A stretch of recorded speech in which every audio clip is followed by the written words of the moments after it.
My daughter's scream shattered the calm of that sunny afternoon, a sound so piercing it froze my blood.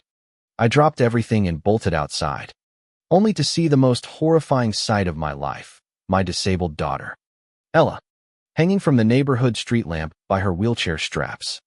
Her face was red, her hands struggling to grip the metal, and below her, smirking with a phone in hand, stood Mrs. Lorraine Whitman, president of our HOA. "This is what happens when you break the rules," she shouted as if she were the sheriff in some twisted town. Less than an hour before, Ella had been happily taping a handmade sign to our porch railing. It read, "Happy birthday, Dad," in glittery red and blue letters. We were preparing for a small backyard party, just a few friends and colleagues. Ella had worked all morning on that sign. It wasn't just decoration, it was her gift to me.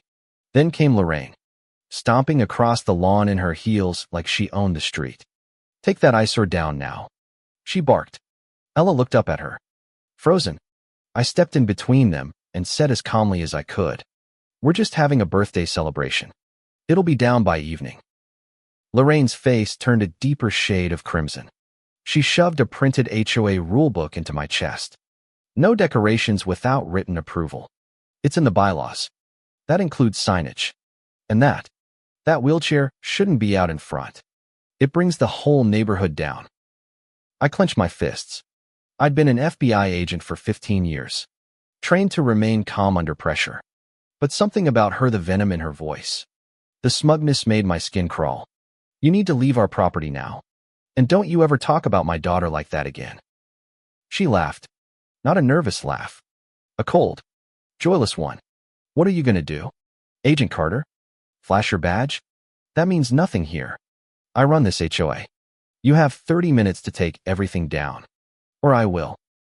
Ella tried to stay strong, but I saw the way her hands trembled. After Lorraine left, we moved the party to the backyard. Ella insisted we continue. "Don't let her ruin your day, Dad," she whispered. But behind her smile, I saw the weight of something deeper. She wasn't just upset about today. Lorraine had been tormenting Yuz and others for years. Ella recounted how Mrs. Whitman forced our neighbors, the Parks, to take down their Korean lanterns last month, and how she told the Turners that their rainbow flag was making the street look too political. Anyone who didn't fit Lorraine's narrow vision of what normal looked like was a target. When my partner Tom, also an FBI agent, arrived at the party, he leaned in and asked, "Is she still at it?" I nodded.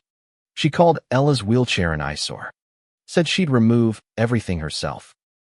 Tom's jaw clenched. "She left a note on my door last week about my son's basketball hoop. Said it violated some obscure code. My boy's 12, just practicing for the school team." We both knew why no one had dared challenge Lorraine. Her husband, Judge Whitman, held power in our county's court system, and rumors had been circulating. Tom whispered, "There's talk about Judge Whitman cutting deals, letting repeat offenders off with slaps on the wrist." The corruption unit had been looking into him, but nothing had stuck yet. Later that afternoon, after cake and presents, Ella said she was tired and wanted to rest. I helped her inside, settled her in her room, and returned to the guests. 20 minutes passed. Then came the scream. Irano. Sprintetto the front yard. What I saw knocked the air from my lungs.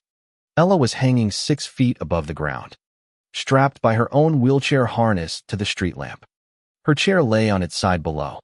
She was crying, gasping, flailing. And there, standing calmly, was Lorraine, snapping photos on her phone. "Let this be a lesson to everyone," she shouted. "You follow the rules, or this happens." I didn't think I moved. Tom and another agent bolted after me. We got Ella down, gently but quickly. She collapsed into my arms, sobbing. She said I made the street look ugly. She whispered. She said people like me should stay hidden. I handed Ella to Tom and turned toward Lorraine. Something in me snapped. My voice was deathly calm. "You have 3 seconds to explain yourself before I arrest you for felony assault." She scoffed. "Arrest me? For what? Enforcing neighborhood rules? My husband will have your badge by Monday." I pulled out my phone. "Funny," I said, tapping the screen.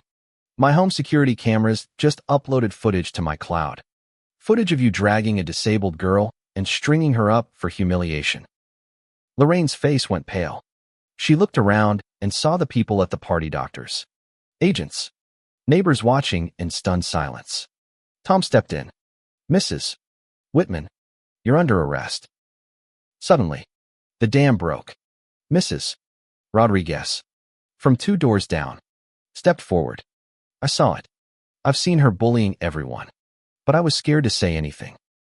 Then Mr. Park, she fined us $1,000 for our cultural decorations. Said they didn't fit the neighborhood image. One by one, voices joined in. Years of abuse spilled out, and Lorraine stood in the center, exposed. We took her into custody. That night, I made a call to Director Mason at the Bureau. He was livid. Agent Carter, I want you leading the investigation personally.